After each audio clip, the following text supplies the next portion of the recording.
Hello everyone and welcome back to minds mind tutorials. Mariam here.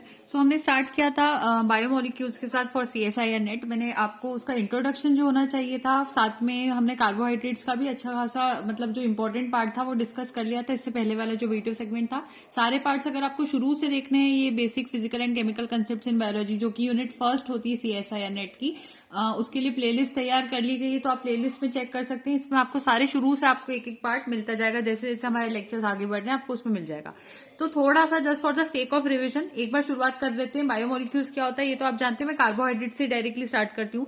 Carbohydrate से मैंने कहा था कि हाइड्रेट्स ऑफ कार्बन होते हैं, ये पॉलीहाइड्रोक्सी एल्डिहाइड्स या फिर कीटोन्स हो सकते हैं। पॉलीहाइड्रोक्सी कीटोन्स भी हो सकते हैं। पॉलीहाइड्रोक्सी हम कब कहते हैं, जब बहुत सारे OH ग्रुप होते हैं। तो ये एल्डिहाइडिक भी हो सकते हैं और कीटोन्स वाले भी हो सकते हैं, या सब्सटेंसेस कंपाउंड्स और जो कि हाइड्रोलिसिस के ऊपर देखने को मिलते हैं। ठीक है, तो ये चीज तो मैंने आपको उसकी डेफिनेशन में बता दी। दूसरी बात मैंने कही थी कि जो कार्बोहाइड्रेट्स होते हैं ये मोस्ट अबंडेंट ऑर्गेनिक मैटर होता है। ये पहली लाइन इसकी आपको दिखाई दे रही होगी। सबसे ज्यादा पाया जाने वाला ऑर्गेनिक मैटर जो कि अर्थ पे होता है वो कार्बोहाइड्रेट्स होते हैं। दूसरी बात ये थी कि कार्बोहाइड्रेट्स में जो रेशियो होता है हाइड्रोजन और ऑक्सीजन का, वो सेम होता है एज प्रेजेंट इन वाटर। जैसे कि C2, ये जो फॉर्मूला होगा CnH2nOn, ये फॉर्मूला मैंने आपको बताया था, उसी तरह से होता है। Carbohydrates are also called saccharides, इनको हम सेकेराइड्स भी कहते हैं। ये सारे पॉइंट्स डेफिनेशन में थे। अच्छा, ये सब तो बेसिक चीज है, और मैं आपको इसलिए ये सब बातें थोड़ी ज्यादा डिटेल में आपको इसलिए बता रही हूँ कि आप पीएचडी अगर करना चाहते हैं तो पीएचडी में आप रिसर्च स्टूडेंट्स बनेंगे। आपको हर चीज का कंप्लीट नॉलेज होना चाहिए। तो भले ही हम स्लोली जा रहे हैं लेकिन हम एटलीस्ट हर कंसेप्ट को क्लियर करते हुए जा रहे हैं, ताकि अगर 11th-12th में भी वीक रहे हैं कंसेप्ट, अगर बीएससी में एमएससी में वीक रहे तो अभी आपको उससे कोई फर्क नहीं पड़ेगा, लेकिन आपके इन लेक्चर्स में सारी चीजें कवर हो जाएंगी। मैं सारी प्रीवियस क्लासेस का मैटर आपको यहाँ पर प्रोवाइड कर रही हूँ। तो एक चीज और आती है कि बायोलॉजिकल रोल क्या होता है कार्बोहाइड्रेट्स का। तो carbohydrates primary source of energy होते हैं। लोग सोचते हैं कार्बोहाइड्रेट्स हम पढ़ रहे हैं वो सब ठीक है, लेकिन कार्बोहाइड्रेट्स क्यों इंपॉर्टेंट है हमारी बॉडी के लिए? क्योंकि इससे हमें एनर्जी मिलती है। दूसरी बात होती है स्ट्रक्चरल फ्रेमवर्क प्रोवाइड करते हैं सेल्स को भी और टिश्यूज को भी। फिर जो सेल टू सेल रिकॉग्निशन होता है, एडेशन होता है, उसमें भी कार्बोहाइड्रेट्स का वर्क रहता है। और ये एसेंशियल कंपोनेंट्स होते हैं न्यूक्लिक एसिड्स के। न्यूक्लिक एसिड्स इनके बिना बन भी नहीं सकते। जैसे मैंने आपको बताया था आगे शुगर्स में मैं बताऊंगी, न्यूक्लिक एसिड में आरएनए डीएनए में पेंटोज शुगर का वर्क आता है। तो वो सारी चीजें सी में आती है। और ये लुब्रिकेंट्स की तरह भी वर्क करते हैं, एलिमेंट्स ऑफ कनेक्टिव टिश्यू के लिए भी हेल्पफुल होते हैं। ये सब चीज आती है, ये यूजेस है इसके। तो ये बात आपको क्लियर हो गई होगी कार्बोहाइड्रेट्स की। फिर मैंने आपको बताया था, अगर मैं अपने पुराने नोट्स लेकर एक बार थोड़ा सा रिवीजन करवा रही हूँ, फिर मैं उसके बाद आगे हम लोग चलेंगे इसमें। सॉरी, मेरा पेज ये रहा कल वाला पेज। ओके, तो अब हम उसको देख लेते हैं। फिर मैंने आपको बताया था, अच्छा मैंने ये इंट्रोडक्शन दिया था वो आपको याद होगा। फिर मैंने आपको कार्बोहाइड्रेट्स के टाइप बताए थे कि मोनोसेकेराइड्स होते हैं, वैसे ही डाइसेकेराइड्स होते हैं, ऑलिगोसेकेराइड्स होते हैं, पॉलीसेकेराइड्स होते हैं। ये आपको पता है क्या होते हैं। फिर हम मोनोसेकेराइड्स के अंदर टाइप्स ऑफ कार्बन के बेसिस पर 3, 4, 5, 6, 7 अगर कार्बन से तो कौन कौन सी शुगर्स हो सकती है उसके एग्जांपल्स मैंने यहाँ दिए थे। उसके बाद हमने थोड़ा और आगे जाकर डिटेल में जो हेक्सोज शुगर थी उसमें बात की थी कि इसमें अल्डिहाइड शुगर यानी कि अल्डोज शुगर और कीटोज शुगर होती है, जिसमें से अल्डोज शुगर में ग्लूकोज मेन होती है और उसका ओपन और रिंग स्ट्रक्चर किस तरह से बनता है, यहाँ हेमी एसिटल बॉन्ड कैसे बनता है, ये सारी चीजें मैंने वहां डिस्कस कर ली थी। और पायरेनोज रिंग क्या होती है वो भी बताया था। तो ये बात तो थी मोनो शुगर की। लेकिन अगर एक ओवरऑल मैं आपको यहाँ पर थोड़ा सा इसको, और आज से अब हम थोड़ा सा एक्स्ट्रा शुरू कर रहे हैं आज का हमारा, तो अगर मैं आपको आगे की थोड़ी सी पॉइंट्स यहाँ पर बताऊं तो क्या होते हैं इसको समझते हैं। देखिए, कार्ब्स हमारे जो हैं, ये हमारे कार्ब्स जो हैं कार्बोहाइड्रेट्स, ये हमारे डिवाइड मेनली जैसे मान लो कि 3 मोर है। मोनोसेकेराइड्स हो गए, डाइसेकेराइड्स हो गए, और एक हमारा पॉलीसेकेराइड्स हो गया। ऑलिगोसेकेराइड्स को भी मैं यहाँ मेंशन नहीं कर रही हूँ, होते वो भी है, लेकिन हम 3 की अगर बात करते हैं तो मोनोसेकेराइड्स में मेनली जो इंपॉर्टेंट चीजें हमें इस चैप्टर में पढ़नी, जो मैं आपको बताऊंगी यहाँ पर आपको पढ़ने के लिए, वो ये रहेगी कि मोनोसेकेराइड्स में हमें एक तो होती है अल्डोज शुगर, अल्डोज शुगर को देखना होता है, दूसरे होते हैं कीटोज शुगर। ये दोनों शुगर्स को डिटेल में देखना होता है। तो अल्डोज शुगर का जो ग्लूकोज वाला पोर्शन था वो हमने कल स्टार्ट कर लिया था, लगभग कंप्लीट भी हो गया था। आज हमें यहाँ पर कीटोज शुगर से ही स्टार्ट करना रहेगा। उसके बाद कीटोज शुगर में जो इंपॉर्टेंट चीजें नॉर्मली फ्रक्टोज का स्ट्रक्चर, ये सब चीजें हम प्राइमरी लेवल पे पढ़ते हैं, लेकिन अब हम थोड़ा हाई डिटेल में जाने वाले हैं। तो इसलिए इस चैप्टर में हम यहाँ पे थोड़ा जो नया पढ़ेंगे वो ये रहेगा कि ये जो स्टीरियो आइसोमर्स होते हैं, स्टीरियो आइसोमर्स, उसका कंसेप्ट हम यहाँ पर से थोड़ा सा देख लेंगे। एनेंशियोमर्स का देखेंगे क्योंकि इसके ऊपर हमेशा सीएसआई या नेट में क्वेश्चन आ जाता है।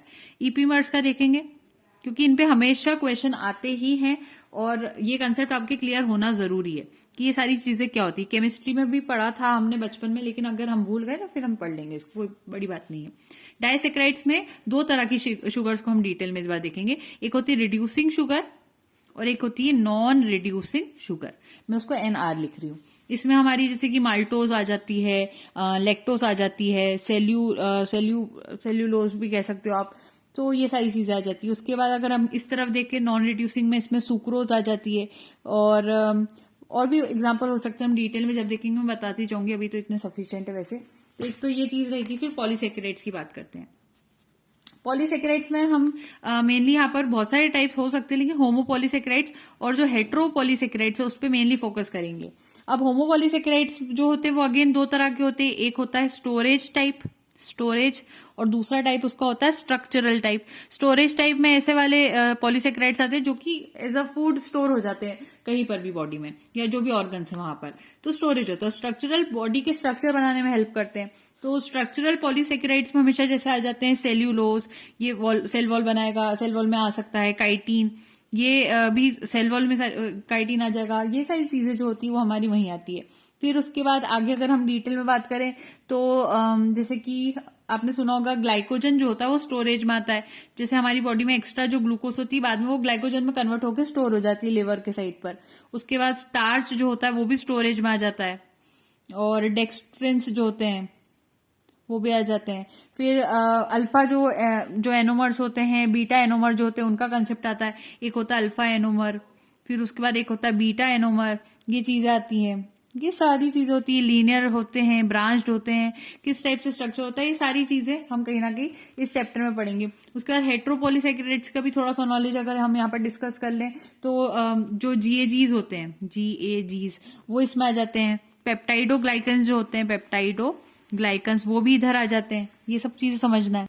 और ग्लाइकोज अमाइनो ग्लाइकन्स कहते हैं इसको, अगर GAGs नहीं पता है तो। ग्लाइकोज अमाइनो ग्लाइकन्स आ जाते हैं। फिर क्या कहा दूसरा, पेप्टाइडोग्लाइकन्स आ जाते हैं। तो ये सारी लगभग चार्ट हमने देख लिया कि ये चैप्टर जो कार्बोहाइड्रेट्स हमारा रहेगा, बुक में कितना मेंशन है उसकी बात अलग रहेगी। बुक का तो हम पढ़ते जा ही रहे हैं, लेकिन अगर कुछ चीज बुक में मिस होती है तो वो मैं ऐड करते यहाँ पर जा रही हूँ, ताकि आपका ओवरऑल सारी चीजें यहाँ कंप्लीट हो जाए। तो उसमें से मोनोसेकेराइड्स को हमने कल स्टार्ट कर दिया था। ये कुछ चीज मुझे कल ही बता देना थी पर नहीं हो पाई उस लेक्चर में, इसलिए हमने आज ऐड कर दिया इसको। तो मोनोसेकेराइड्स का अगर अब हम फाइनली स्टार्ट कर दें तो थोड़ा सा पहले तो एडजस्ट करेंगे इसको, हमारा स्क्रीन को राइट प्रॉपर है, आपको विजिबल भी होगा। सो मोनोसेकेराइड्स क्या होते थे, मैंने उसकी डेफिनेशन बताई थी। सिंपल शुगर्स होते हैं that can not hydrolyse further in polyhydroxy aldehyde और कीटोन यूनिट्स। क्योंकि एक यूनिट से बनता है, आप इस एक यूनिट को भी आप और आगे नहीं ब्रेक कर सकते। ये एक यूनिट है इसलिए इसको मोनोसेकेराइड्स कहते हैं। जब 2 यूनिट होती थी तब हम उसको डाइसेकेराइड्स कहते थे।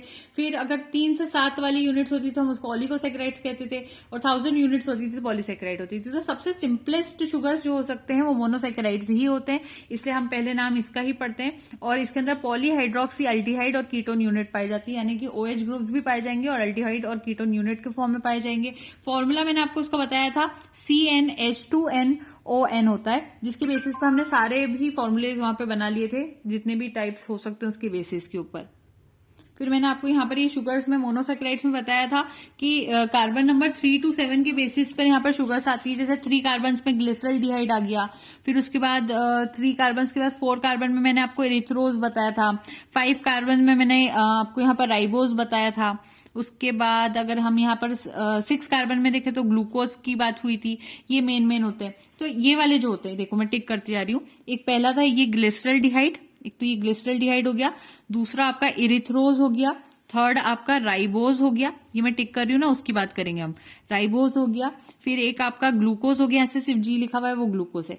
ये जो मैंने टिक करे हैं ये सारी चीजें ये मिलकर कौन सी शुगर्स में आती है, ये अल्डोज शुगर में आती है, अल्डोज में। अब बात आती है फिर कीटोज शुगर में कौन आती है, तो कीटोज शुगर में आती है डायहाइड्रोक्सी एसीटोन। यहाँ पे लिखे हुए नहीं है, लेकिन 3 कार्बन शुगर्स में डायहाइड्रोक्सी एसीटोन भी आते हैं। 3 कार्बन शुगर में आ जाएगा वो डायहाइड्रोक्सी एसीटोन, ये 3 कार्बन शुगर में आ जाएगा वो, ठीक है। आपको प्रीवियस लेक्चर आपने देख रखा है तो आपको समझ में आ जाएगा मैं क्या बात करना चाह रही हूँ। तो 3 कार्बन शुगर ग्लिसरल्डिहाइड भी है, डायहाइड्रोक्सी एसीटोन भी है, लेकिन फर्क इतना है कि ये वाले जो इस साइड मैंने जिनको टिक करा है वो अल्डोज शुगर है, लेकिन डायहाइड्रोक्सी एसीटोन कौन सी शुगर है, ये कीटोज शुगर है। समझ में आ रही बात? ये कीटोन ग्रुप इनमें पाया जाता है, इसलिए कीटोस शुगर हो जाती है, क्योंकि इसमें अल्डोस भी आती है, कीटोस भी आती है। फाइन। उसके बाद एक होती है हमारी इरिथ्रोलोज, इरिथ्रोलोज कहते हैं उसको। जैसे ये इरिथ्रोस थी, लेकिन अगर इरिथ्रोलोज बना दो तो 4 कार्बन शुगर में इरिथ्रोस तो आती है, एक और आता है इरिथ्रोलोज, ठीक है। वो भी यहाँ पर कीटोस शुगर का ही एक पार्ट होती है, लेकिन कौन सी टाइप की शुगर होती है? 4 कार्बन शुगर होती है। उसी तरह से यहाँ पर एक राइबोस थी 5 कार्बन शुगर में, तो एक और आ जाती है 5 कार्बन शुगर के अंदर ही, राइब्यूलोज। राइब्यूलोज, तो ये राइब्यूलोज भी जो होती है वो भी कीटोस शुगर ही होती है। उसी तरह से जब 6 कार्बन शुगर में मैंने आपको ग्लूकोज बताया, तो यहाँ पर मैंने आपको एक फ्रक्टोज भी बताया था, तो फ्रक्टोज जो होती है वो भी यहाँ पर कीटोस शुगर होती है। फाइन। तो कीटोस शुगर और अल्डोस शुगर दोनों के एग्जाम्पल्स अलग अलग सेपरेट आपको याद होना चाहिए। 3 कार्बन शुगर में ग्लिसरल्डिहाइड भी आता है, डाइहाइड्रोक्सी एसीटोन भी आता है, लेकिन ग्लिसरल्डिहाइड जो है वो हमारा अल्डोस शुगर होता है। इरिथ्रोज 4 कार्बन शुगर होता है, लेकिन अल्डोस शुगर होता है। इरिथ्रोलोज भी 4 कार्बन शुगर होता है, लेकिन कीटोस होता है। थोड़ा सा हौज पौज हो गया, लेकिन आई होप कंसेप्ट क्लियर हो गया होगा। तो एक लिस्ट फाइनली हमारे मन में अब बनाने की कोशिश करते हैं। Glyceraldehyde 3 carbon sugar, erythrose 4 carbon sugar, ribose 5 carbon sugar, glucose 6 carbon sugar, और ये चारों ही अल्डोस शुगर में आती हैं। इनमें एल्डिहाइडिक ग्रुप पाया जाता है।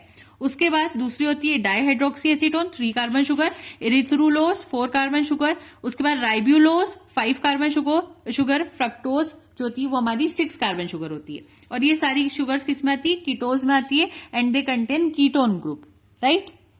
अब कुछ और अच्छे स्टूडेंट जिनकी थोड़ी केमिस्ट्री वीक थी उनको अगर मैं बताऊं, अब वो सोच रहे होंगे एल्डिहाइड और कीटोन आखिर किस तरह के फंक्शनल ग्रुप्स होते हैं, उनका स्ट्रक्चर क्या होता है। तो वैसे तो मैं बता चुकी हूं आपको, लेकिन फिर भी एक बार यहाँ पर रिवीजन करवा रहे हैं, तो हम ये देख लेते हैं। R1C डबल बॉन्ड OH, ये आपका होता है एल्डिहाइड का स्ट्रक्चर, एल्डिहाइड का। उसी तरह से कार्बन डबल बॉन्ड O, और एक तरफ C आ जाएगा और एक तरफ अगेन R1 आएगा। ये वाला जो हमारा स्ट्रक्चर होता है वो होता है कीटोन के लिए। तो अल्डिहाइड का डायग्राम ये होता है और कीटोन का डायग्राम ये वाला होता है। ये दोनों डायग्राम्स होते हैं उनके फंक्शनल ग्रुप्स के, राइट। ये देख सकते हैं आप यहाँ से।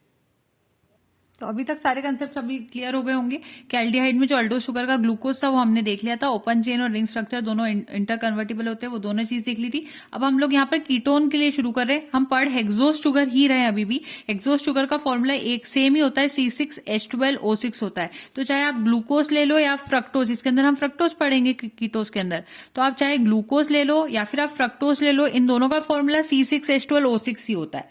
ये सबसे इंपॉर्टेंट चीज है, क्योंकि हेक्सोस शुगर की दोनों टाइप है। तो हेक्सोस शुगर में 6 कार्बन होते हैं, इसलिए फॉर्मूला दोनों का सेम होगा। जो भी इस हेक्सोस शुगर में एग्जांपल आएगी सबका फॉर्मूला C6H12O6 होगा।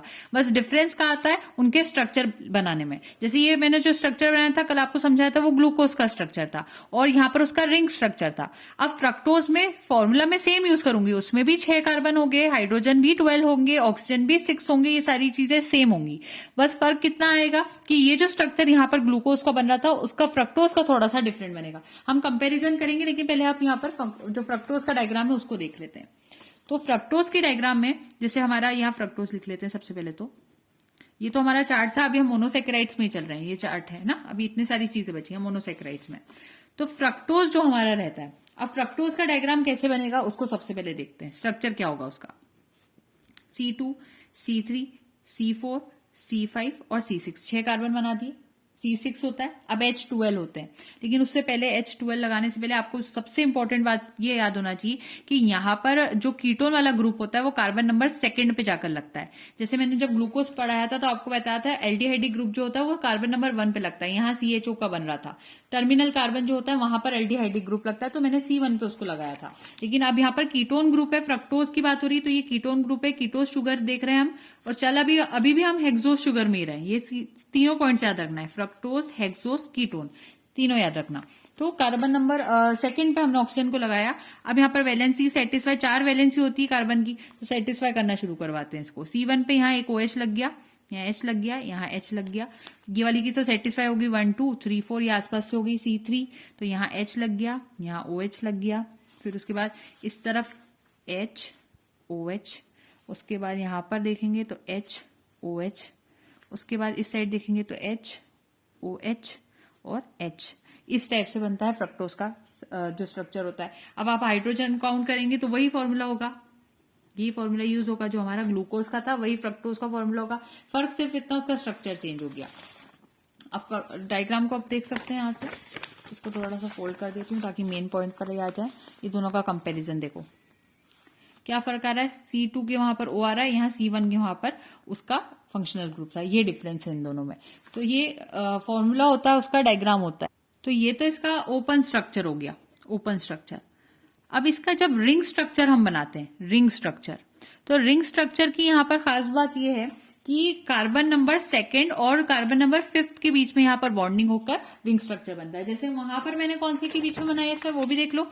तो वहां पर मैंने बताया था कि C1 एंड C5 इन दोनों के बीच में ही रिंग बनती है। तो अगेन C1 और C5 के बीच में ही बन रही है, लेकिन अब यहाँ पर क्या हो रहा है, C2 एंड C5 में देखने को मिल रही है। तो पहले वाले में C1 एंड C5 के बीच में बॉन्डिंग हो रही थी, हेमी एसिटल बॉन्ड बनकर वो रिंग बना ले रहा था ऐसे जुड़कर।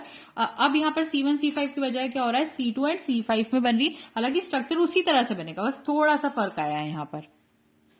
तो ये चीज होगी। C2 एंड C5 में जब बनेगा, यानी कि यहां से ये जो ऑक्सीजन होगा, यहां से ये जाकर मिल जाएगा इधर, इसकी ये जो OH है H2O चले जाएगा, और इस टाइप से जो फॉर्मेशन होता है वो वही होगा। C2 और C5 के बीच में यहाँ पर बॉन्डिंग बनेगी, और जब C2 C5 में बॉन्डिंग बनेगी तो उसका रिंग स्ट्रक्चर कुछ इस तरह से होगा। जो C1 वाला कार्बन होगा उसका आर्म बाहर की तरफ हो जाएगा, वो बाहर हवा में चले जाएगा। C2 इन्वॉल्व रहेगा, ऑक्सीजन के साथ डायरेक्टली जुड़ा रहेगा। C3 आएगा, C4 आएगा, C5 भी डायरेक्टली ऑक्सीजन से जुड़ा होगा, लेकिन C6 यहाँ पर अगेन एयर में, हवा में चले जाएगा। तो ये दोनों 1 और 6 वाले जो होंगे वो एयर में चले जाते हैं। जैसे उस केस में मैंने आपको बताया था सिर्फ एक एयर में जा रहा था जो कि C6 था। C6 कार्बन ऊपर चले जाता था, लेकिन अब यहाँ पर C1 भी जा रहा है और यहाँ C6 भी जा रहा है। अब यहाँ पर डिफरेंस क्या था, इसी वजह से ये हेक्सागोनल रिंग बना रहा था। देखो 1 2 3 4 5 6 चीजें आ रही है ना यहाँ पर रिंग में, इसलिए हेक्सागोनल रिंग थी। अब लेकिन जो यहाँ पर रिंग हमारे पास बनती है वो कहलाती है पेंटागोनल रिंग। कौन सी रिंग बन रही है अब यहाँ पर, पेंटागोनल रिंग बन रही। क्यों पेंटागोनल बन रही, काउंटिंग करो, 1 2 3 4 5 हो गए 5। ऑक्सीजन को 1 ले रहे हैं हम, तो ऐसे करके पेंटागोनल रिंग बनती है। लेकिन ये ऐसी पेंटागोनल रिंग है जिसके अंदर आपको 5 कार्बन एटम मिलते हैं, 5 कार्बन एटम मिलते हैं, 1 2 3 4 एंड 5। सॉरी 4 कार्बन एटम्स बोलना चाहिए मुझे यहाँ पर, 5 नहीं 4।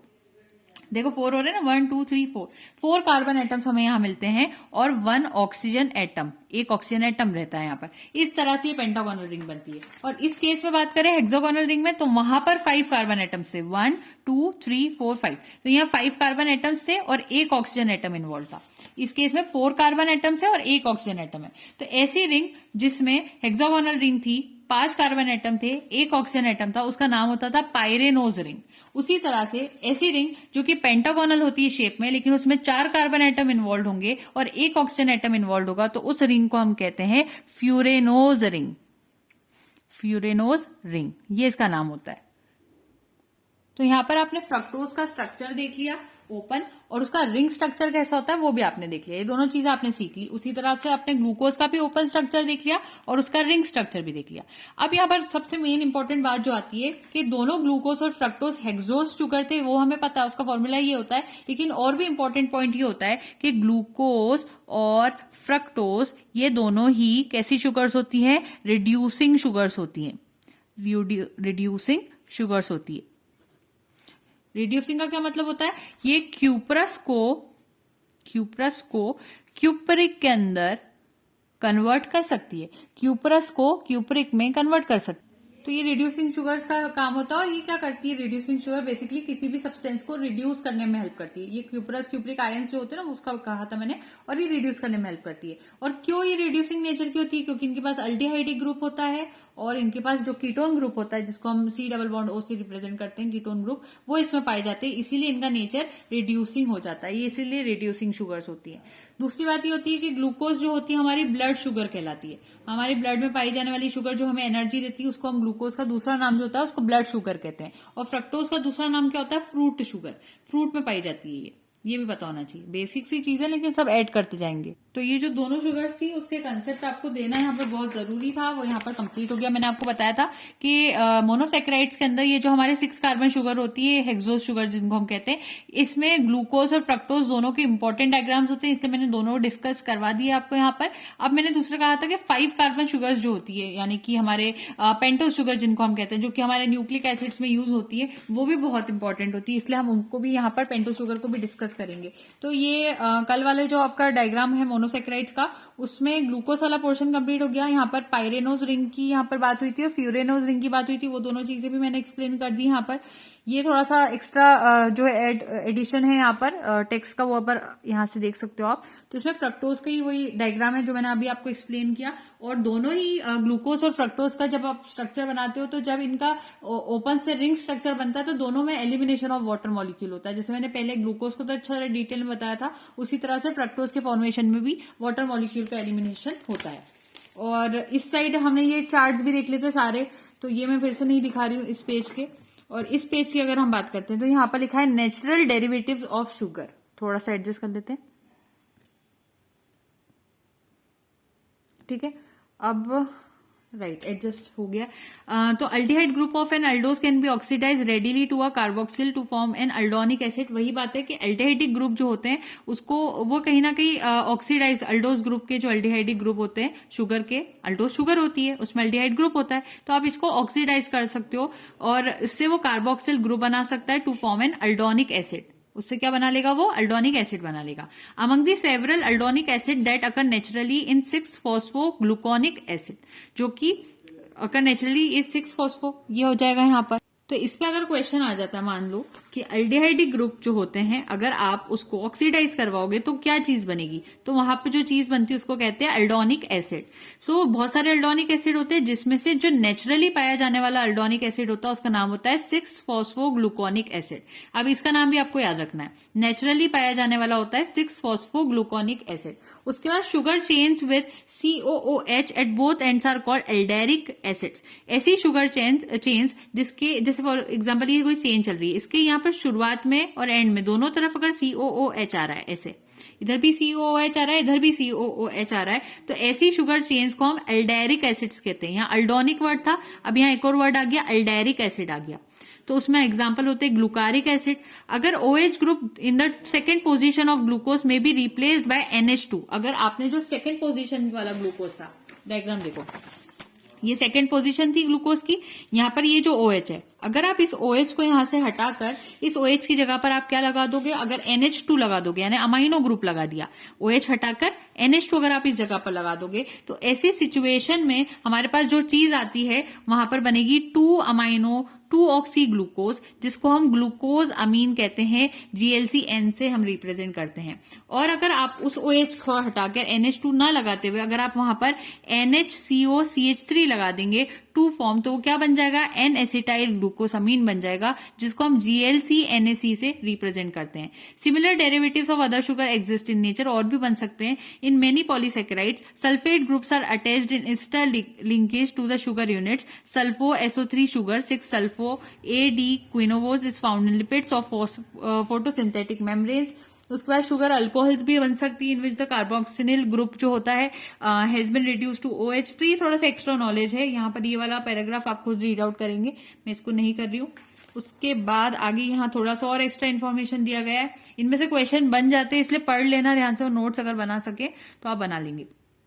इसके बाद 2 common 6 deoxy sugars which lack the hydroxyl group at C6 are rhamnose and fucose. Both are the unnatural L configuration but are derived metabolically from D-glucose and D-mannose respectively. Vitamin C ascorbic acid is another important sugar derivative. Neuraminic acid is a 9-carbon sugar made by transferring a 3-carbon piece onto a hexosamine. Its N-acetyl and N-glycolide derivatives are called sialic acids. सब names के ऊपर ही है ये पूरा paragraph, तो थोड़ा important paragraph तो था, यहाँ क्वेश्चन बन जाते, इसलिए ये ठीक था, हमने रीड तो कर लिया। उसके बाद यहाँ डाइसेकेराइड से स्टार्टिंग हो रही है बुक में, लेकिन जैसे मैंने आपको कहा कि हमारी ये जो शुगर्स होती है इसमें पेंटोज शुगर भी बहुत इंपॉर्टेंट होती है। तो पहले मैं पेंटोज शुगर डिस्कस यहाँ पर करूंगी, फिर हम आगे बढ़ेंगे यहाँ पर। तो अब हमारी बात शुरू होती है यहाँ पर पेंटोज शुगर की। पेंटोज शुगर में सबसे पहला कंसेप्ट ये होता है कि इसका फॉर्मूला होता है कि 5 आ रहा है तो C5 हो गया, H10 हो गया, O5 हो गया, फॉर्मूला हो गया। उसके बाद सबसे पहले यहाँ पर पेंटोज शुगर में हमारे जो दो इंपॉर्टेंट पॉइंट्स आते हैं वो होता है, एक तो होता है राइबोस शुगर्स और दूसरी होती है डीऑक्सी राइबोस शुगर्स। जैसे उधर मैंने ग्लूकोज फ्रक्टोज पे सबसे ज्यादा फोकस किया ना, उसी तरह से यहाँ पर मैं दो पे जो फोकस करूंगी, राइबोस शुगर होगी और डीऑक्सी राइबोस शुगर होगी। डीऑक्सी राइबोस शुगर डीएनए में पाई जाती है हमारे, और राइबोस शुगर जो होती है आरएनए में पाई जाती है। ठीक है, तो डीएनए आरएनए आपको पता है पूरे न्यूक्लिक एसिड्स होते हैं, उनके अंदर जो शुगर्स होती है वो राइबोस और डीऑक्सी राइबोस शुगर्स होती है। वो एक तरह की पेंटोज शुगर होती है। उसके फॉर्मूला दोनों के, चाहे राइबोस ले लो या डीऑक्सी राइबोस ले लो, दोनों का ही फॉर्मूला C5H10O5 ही होता है। ये पहला पॉइंट है। अब यहाँ पर हम डायग्राम बनाना स्टार्ट करते हैं। तो पहला मैं यहाँ पर राइबोस शुगर का डायग्राम बनाऊंगी। इस तरफ राइबोस शुगर का आएगा। तो राइबोस शुगर का डायग्राम ऐसा होता है कि देखो 5 कार्बन लगाने, तो एक तो ऑक्सीजन बीच में आ जाता है, यहाँ C1 आता है, C2 आता है, C3 आता है, C4 आता है और C5 अगेन हवा में चले जाता है। और यहाँ पर मेनली ऑक्सीजन जिनके बीच में कनेक्टेड होती है वो होता है कार्बन नंबर 1 और कार्बन नंबर 4। ये दूसरा पॉइंट इंपॉर्टेंट है। लेकिन यहाँ पर वैलेंसी सेटिस्फाई करने के लिए जो फंक्शनल ग्रुप्स होते हैं, फंक्शनल ग्रुप्स यहाँ पर कैसे अटैच होते हैं वो सबसे इंपॉर्टेंट चीज है। फंक्शनल ग्रुप्स ऐसे अटैच होते हैं। ठीक है, अब पहला हाइड्रोजन इधर आता है और एक OH इधर आता है। OH यहाँ पर फंक्शनल ग्रुप है, OH। ठीक है, और दूसरा OH यहाँ आता है फंक्शनल ग्रुप, और एक सिंपल हाइड्रोजन इधर आता है।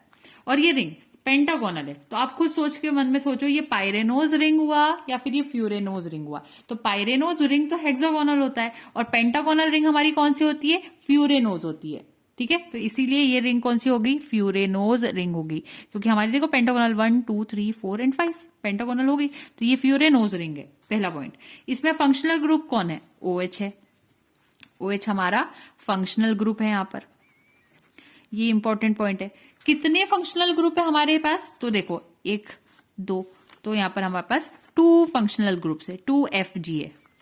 2 फंक्शनल ग्रुप्स है हमारे पास। उसके बाद अगला क्वेश्चन हमारे लिए आता है कि फंक्शनल ग्रुप्स कौन कौन से कार्बन पर अटैच्ड है? तो C2 के ऊपर पाए जाएंगे और अगला वाला C3 पर पाया जाएगा।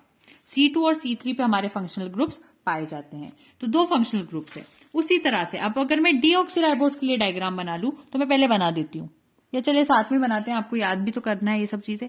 तो पेंटागोनल रिंग है, फ्यूरेनोज रिंग है हमारी, तो ऐसा वाला डायग्राम बनेगा। ये थोड़ा सा ऐसा आम आना चाहिए था, मेरा थोड़ा गलत बन गया, बट स्टिल समझा लेती हूँ। 1 2 3 4 5 हवा में जाएगा, सेम टू सेम रहेगा। फ्यूरेनोज ही रिंग रहेगी, ये भी फ्यूरेनोज होती है, फ्यूरेनोज ही होगी। बस डिफरेंस कहाँ आता है? फंक्शनल ग्रुप से। अब फंक्शनल ग्रुप कैसे अटैच हो गए जिस वजह से डीऑक्सीराइबोस अलग हो जाता है वो देखो।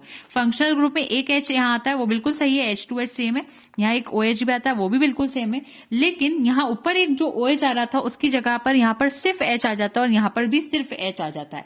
तो यहाँ एक जो OH आना था, जैसे यहाँ आ रहा था, वो अब यहाँ इस साइड पे नहीं आता, यानी डीऑक्सीराइबोस में नहीं आता। ये राइबोस का डायग्राम है और ये डीऑक्सीराइबोस शुगर का डायग्राम है, तो वो अब यहाँ पर नहीं आता। उसी जगह पर अब सिंपल एक H ही आ जाता है। तो अब अगर कोई पूछ ले कि आपकी जो डीऑक्सीराइबोस वाली शुगर होती है उसमें कितने फंक्शनल ग्रुप पाए जाते हैं? फंक्शनल ग्रुप अगेन OH है, वो बात बिल्कुल सही आ रही है पॉइंट, लेकिन कितने फंक्शनल ग्रुप है? तो एक फंक्शनल ग्रुप पाया जाता है। कहां पर पाया जाता है? तो सिर्फ कार्बन नंबर 3 पर पाया जाता है। ये C2 पर भी था, ये C3 पर भी था, ये सिर्फ C3 पर होगा। ये राइबोस और डीऑक्सीराइबोस दोनों के बीच का डिफरेंस होता है। आई थिंक ये पूरी तरह से आपको क्लियरली समझ में आ गया होगा, क्योंकि इतना बेसिक पे जाकर कहीं पर भी आपको नहीं मिलने वाला है ये सब कुछ। अब इस पे एक बहुत बड़ा क्वेश्चन आता है कि फंक्शनल ग्रुप जिसके पास जितने ज्यादा होते हैं, जिसके पास भी फंक्शनल ग्रुप जितने ज्यादा होते हैं, उसकी स्टेबिलिटी आपको पता होगी क्या होती है? स्टेबिलिटी उतनी ही ज्यादा कम होती है। एक बहुत इंपॉर्टेंट पॉइंट है। तो अब अगर मैं आपसे यहाँ क्वेश्चन करूं, थोड़ा अपना माइंड अप्लाई करने के लिए आपको कहूं, तो इसके पास 2 फंक्शनल ग्रुप है, इसके पास एक फंक्शनल ग्रुप है, दोनों ही OH है। ठीक है, इसके पास लेकिन 2 है और इसके पास 1 है, यानी ज्यादा किसके पास है? राइबोस के पास है। राइबोस के पास 2 फंक्शनल ग्रुप है। तो इन दोनों में से स्टेबिलिटी किसके पास ज्यादा होगी? तो अगर इसके पास ज्यादा फंक्शनल ग्रुप है तो इसके पास लेस स्टेबिलिटी होगी, एज कंपेयर टू इसके पास एक फंक्शनल ग्रुप है तो इसके पास ज्यादा स्टेबिलिटी होगी। यानी कि डीऑक्सीराइबोस जो होती है, भले ही इसके पास एक ही फंक्शनल ग्रुप आ रहा है, कम फंक्शनल ग्रुप आ रहा है, लेकिन ये ज्यादा स्टेबल होता है। इसी वजह से डीऑक्सीराइबोस जो डीएनए में यूज होता है, डीएनए और आरएनए में अगर मैं कंपैरिजन करूं तो डीएनए ज्यादा स्टेबल होता है एज कंपेयर टू आरएनए, और ज्यादा स्टेबल होने की वजह से ये क्या बनाता है? ये जेनेटिक मटेरियल बनाता है। नो डाउट आरएनए भी स्टेबल होता है, वो बिल्कुल सही बात है, आरएनए में कोई ऐसी प्रॉब्लम नहीं होती। लेकिन अगर कंपैरिजन की बात करते तो अगर आपसे कोई पूछता है तो आपको पता होना चाहिए कि डीएनए ज्यादा स्टेबल होता है, और इसलिए स्टेबल होता है क्योंकि इसके पास लेस फंक्शनल ग्रुप होता है एज कंपेयर्ड टू आरएनए। ये सबसे इंपॉर्टेंट पॉइंट था इस पूरे लेक्चर का। तो यहाँ पर मैंने आपकी ये डाउट्स आज क्लियर हो गए। हेक्सोस शुगर में ग्लूकोज फ्रक्टोज का दोनों का structure same, sorry formula same होता है, बट स्ट्रक्चर कैसे डिफरेंट होता है, क्या रीजंस होते हैं, रिड्यूसिंग होने के, तो सब बताया। उसके बाद मैंने पेंटोज शुगर के अंदर दो इंपॉर्टेंट शुगर जो कि राइबोस और डीऑक्सीराइबोस होती है, उसमें क्यों स्टेबिलिटी किसी एक में ज्यादा होती है, कहाँ पर ये इनका यूज होता है, सारी चीजें बता दी। तो ये बहुत इंपॉर्टेंट लेक्चर था आज का हमारा। लेकिन अभी भी आपके मोनोसैकेराइड्स यहाँ पर खत्म नहीं हुए, मैं एकदम से डाइसैकेराइड्स में नहीं आ रही हूँ। मैं थोड़ा आपको ऑप्टिकल जो एक्टिविटी होती है मोनोसैकेराइड्स की वो पहले कवर करवाऊंगी। मोनोसैकेराइड्स पे जिस पे क्वेश्चन आ सकते हैं वो हम डिस्कस करेंगे, देन हम लोग डाइसैकेराइड्स के लिए फर्दर स्टार्ट कर देंगे। तो जो नेक्स्ट लेक्चर रहेगा हमारा वो रहेगा ऑप्टिकल एक्टिविटी ऑफ मोनोसैकेराइड्स पे। तो अभी हम लोग वीडियो लेक्चर को यहाँ पर स्टॉप करेंगे। So thank you so much and don't forget to like, share and subscribe. Happy learning.